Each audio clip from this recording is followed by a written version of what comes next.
My family made a surprise announcement during Christmas dinner. They were selling the house where I'd spent my childhood, the house my grandmother had promised to me in her will. They mentioned that the money was to be used by my brother for investments.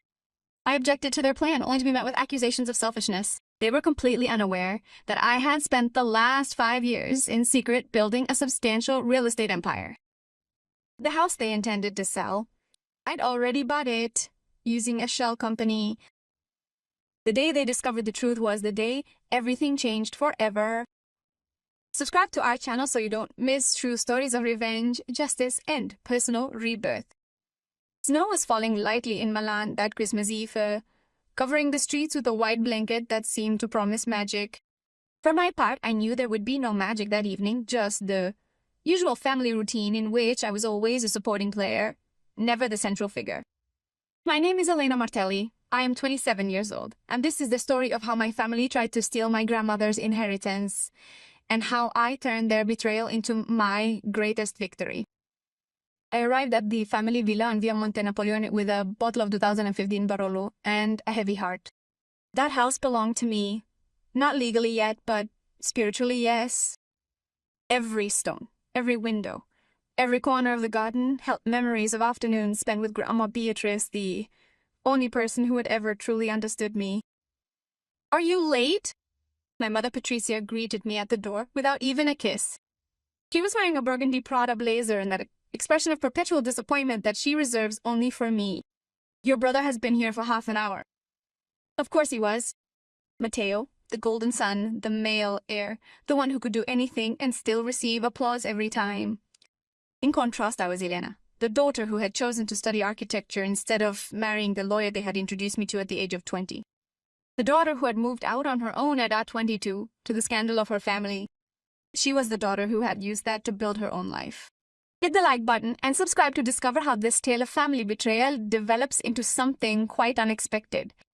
I entered the main living room, where the Christmas tree reached the 4-meter ceiling.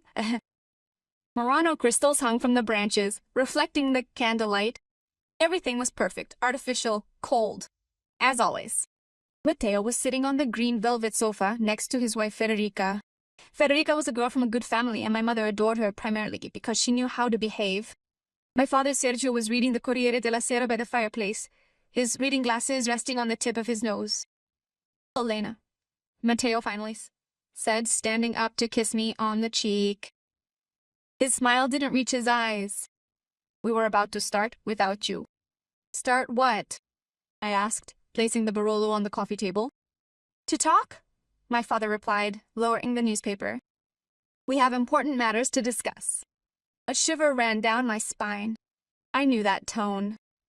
It was the same one he had used when they had announced that they would not pay for my master's degree in London because women did not need all that education. We sat down at the table. Maria, the cook who had worked for the family for 30 years, served the appetizers. Beef carpaccio with Parmesan shavings, octopus salad, bruschetta with truffles. The food was delicious, but it tasted like ash in my mouth. "Elena," my mother's first toast began. "We need to tell you about the house." My heart stopped. The house. Villa Beatrice, as my grandmother had called it. The 4-story property overlooking the cathedral, the secret garden at the back, the library that smelled of old books and jasmine, the house that Grandmother Beatrice had promised me in her will, writing it in front of me when I was 18. "What's there to discuss?" I asked, keeping my voice steady. "Grandma left it to me. It was in the will." My father cleared his throat. "From a legal perspective, Elena, the will stipulated that the house would be yours once you turned 30 years old. Until then, the management of the property falls to me and your mother in our capacity as executors. 3 years to go," I said slowly. 3 years, and then it's mine." "There you go," Matteo interjected, pouring himself more wine. "That's the point. The family needs cash. I have an incredible investment opportunity, a residential complex in Porta Nuova that could triple the capital in 5 years."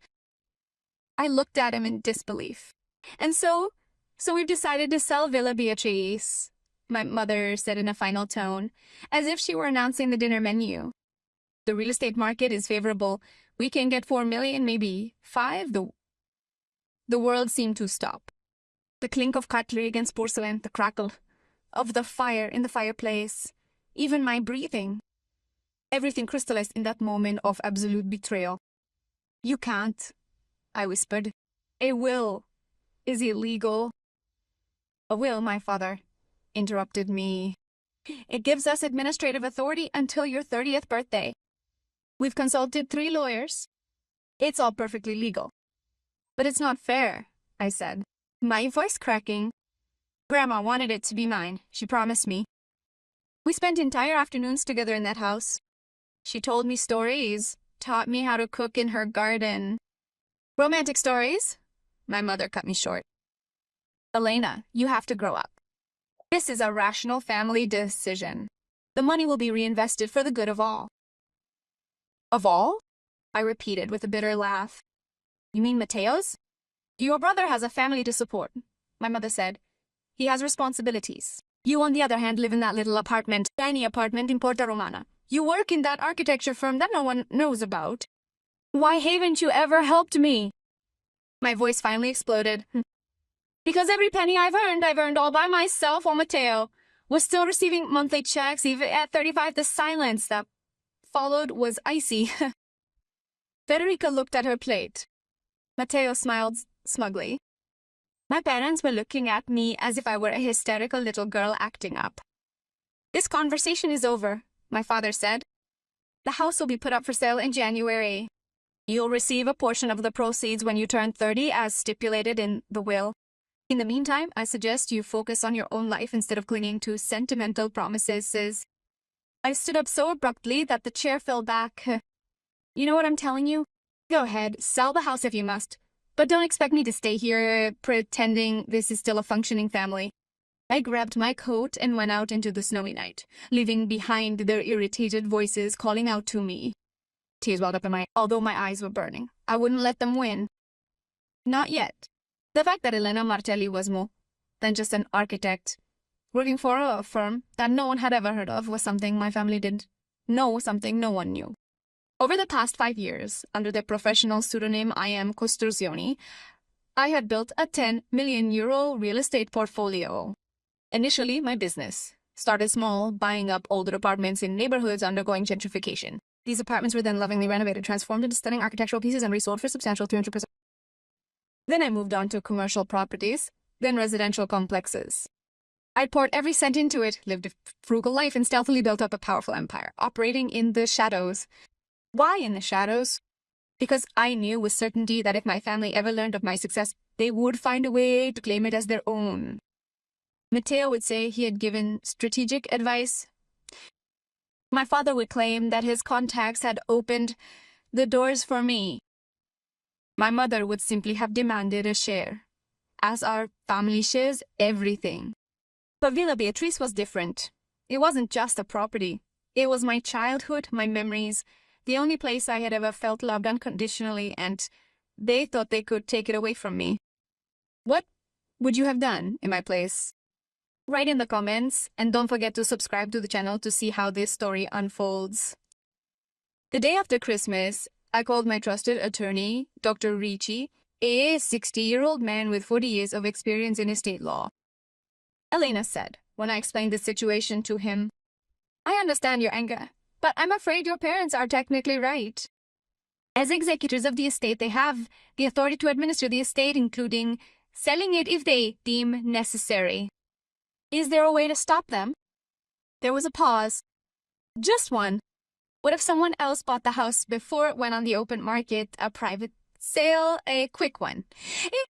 Is it possible that your parents could decline a substantial offer without breaching their fiduciary duties to the estate? My heart raced. How substantial? At least 5 million. And it would have to come from a third-party buyer, not you directly. Otherwise, they could challenge the transaction. I smiled for the first time in my life. 24 hours. I have a third-party buyer, doctor, and I have 5.5 million. Over the next 3 days, I orchestrated everything with surgical precision. My company, EM Costruzioni, created a subsidiary called Patrimonio Storico SRL, not nominally run by my business partner, Marco Gentile. Marco was a reliable friend, someone I'd worked with from the very beginning. He was a level-headed young man from Naples, with no family connections whatsoever. We prepared a formal offer, 5.5 million euros for immediate purchase of Villa Beatrice with closing within 10 days. The offer included a confidentiality clause. The identity of the ultimate real owner would remain confidential for 2 years. On December 29, Marco presented the offer to my parents through their notary. I imagined them sitting in their living room, my mother with her cup of Earl Grey tea, my father with the Financial Times, both in disbelief at this unexpected proposal. According to Marco, who told me everything over the phone that evening, the reaction was exactly what I had anticipated. 5.5 million, he exclaimed. My father, who would offer such a sum without even seeing the property? An international investor interested in Milan's historical heritage, Marco replied in a professional tone. Our client wishes to maintain privacy, but I can assure you that the funds are verified and ready for immediate transfer. That's too much, my mother said suspiciously. Something's wrong? But then Matteo, the business genius according to our parents, stepped in. Mom, Dad, this is a golden opportunity. The market is volatile. If we turn down such a generous offer to wait for a public auction, we might get less, and I need that money for the Porta Nuova investment by the end of the month. Of course, they had accepted greed. Always trumps caution. On January 5, Patrimonio Storico S.r.l. officially became the owner of Villa Beatrice. The 5.5 million were transferred, the documents signed, the property transferred. Technically, I didn't own the house yet, at least not on paper, but I controlled the company that owned it, which was enough. I waited another 3 weeks before dropping the bombshell. I wanted Matteo to have time to spend his share of the inheritance on his brilliant investment, for my mother to buy that Bulgarian necklace she had wanted for years, for my father to be convinced that he had made the deal of the century. On January 25, I organized a dinner party. Not at my house, not at a restaurant, at Villa Beatrice. The invitation I sent stated simply, the new owner of Villa Beatrice wishes to request your attendance at an important meeting regarding the property. 8 p.m.? January 28th. I imagine them reading the invitation in confusion. Who was this mysterious owner? Why did she want to meet them? They probably thought it was a formality, perhaps a forgotten signature. On the evening of January 28th, I arrived at Villa Beatrice 2 hours before the others. I had had the house cleaned, the lights turned on, and the table set in the dining room that overlooked the garden. The menu was exactly what Grandma Beatrice used to prepare for family dinners. Saffron risotto buco alla milanese, homemade panettone. Maria, the cook, was there with me. When I revealed to her that she had really bought the house, she had cried with joy. Miss Beatrice would feel immense pride in you, Elena, a truly immense pride. At 8 p.m. sharp, the doorbell rang. I let Julia, a hospitality student I hired for the night, take care of seating them. Hello. I looked over from the security camera screen, showed them as they entered. My father wearing his camel coat and my mother wearing her fur coat. A strictly eco-friendly coat, of course. Matteo and Federica both visibly confused. Good evening, Julia said with a smile. Please, take a seat in the living room. The owner will join you shortly. I watched them as they sat down, looking around with expressions that ranged from curiosity to nervousness. The house had changed minimally. I had added a few modern touches, restored a couple of frescoes, but it was still unmistakably Villa Beatrice. I waited exactly 10 minutes, then went down the stairs, my heels clicking on the marble. The look on their faces when they saw me was everything I had worked for 5 years to achieve: shock, disbelief, and then, slowly, terrifying understanding.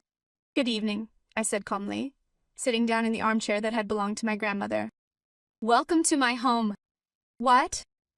My father began, but his voice died in his throat. Patrimonio Storico S.r.l., I explained. It's a subsidiary of E.M. Costruzioni. E.M. stands for Elena Martelli. I bought this house with my own money, built in entirely by myself over the last 5 years, while you thought I was failing in my tiny apartment. My mother had turned white. It's impossible. You don't have 5 million. 10, I corrected her. My net worth is around 10 million euros. The company I manage has a portfolio of 23 properties throughout Lombardy. I've been named to the Forbes Under 30 list 3 times for architecture and real estate development.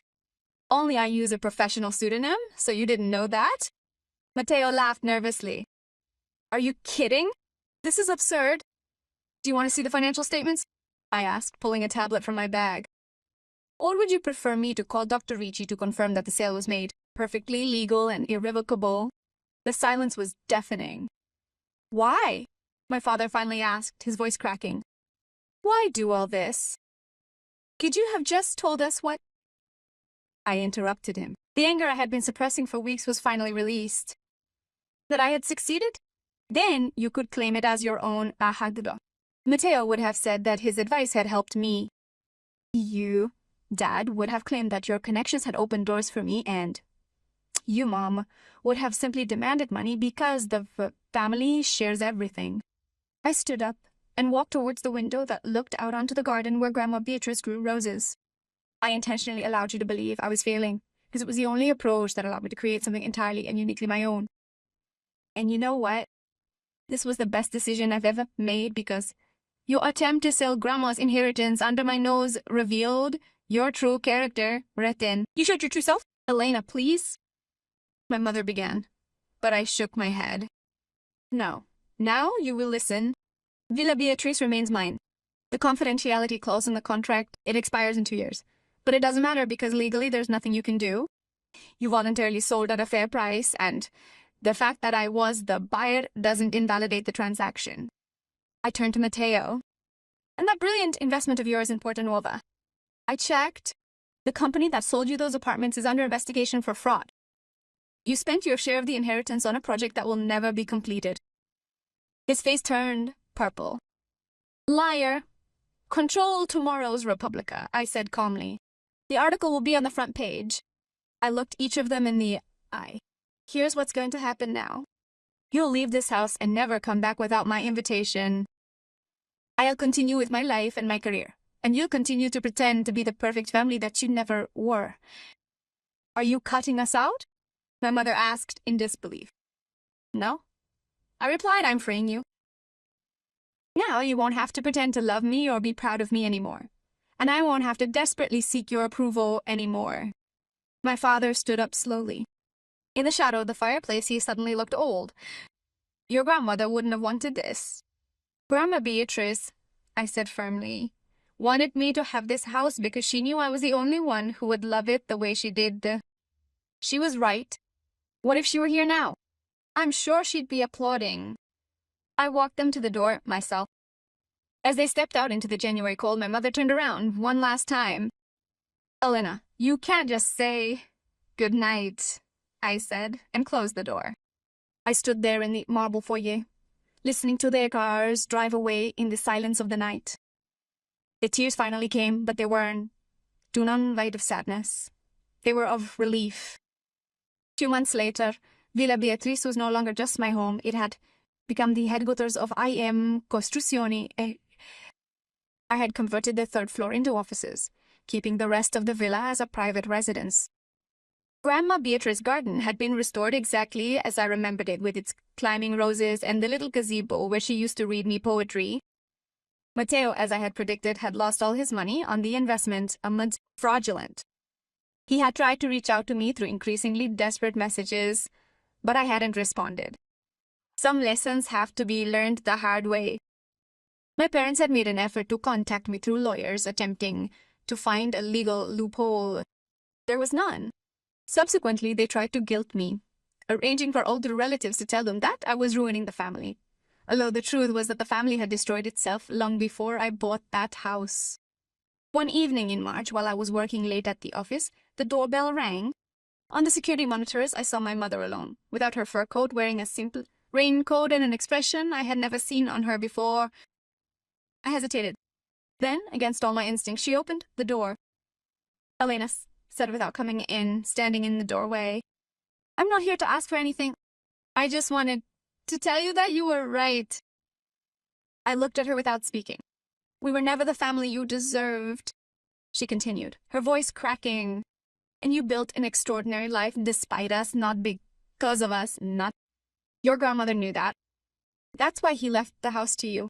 Why are you telling me this? I asked. Because I'm your mother, he said. And even if I don't deserve your forgiveness, I at least deserve to acknowledge the truth. I didn't invite her in. I didn't tell her all was forgiven. But when she left for the first time in 27 years, I felt that maybe, just maybe, there was room for something new, not a reconciliation, but an understanding. Today, 3 years later, Villa Beatrice is the beating heart of my real estate empire. Costruzioni has become one of the most respected names in the industry, known for projects that combine historic preservation and architectural innovation. I rarely see my parents for formal lunches where we talk politics and art, never about business or family. Matteo has found work as a financial advisor, more humble and perhaps wiser. Federica divorced him last year, but the sweetest revenge wasn't revealing my success or buying the house they wanted to sell me. It was building a life so full, so rich in meaning, that their approval has become completely irrelevant. Every night when I go up to the third floor and watch Milan sparkle, I see my parents over the rooftops. I think of Grandma Beatrice. As we planted the roses, her wrinkled hands gently held mine, and her voice, soft but firm, imparted this important lesson, Elena. Remember this always: roots grow much stronger when forced to delve deeply for water. She was right. My roots have become strong precisely because I had to find my strength on my own, and now, in this house, which is finally mine, I have built not just a business. I have built a real home. One where love is not measured in wealth, but in truth. Snow is falling again in Milan tonight, just like it did on Christmas Eve 3 years ago. But this time, as I watch the flakes gently settle on my grandmother's garden, I don't feel cold. I feel warmth. I feel home. And that, more than any revenge, is the greatest triumph of all. Subscribe to our channel and tell us in the comments what you would have done in Elena's place. Sometimes your family isn't the one you're born into, it's the one you build.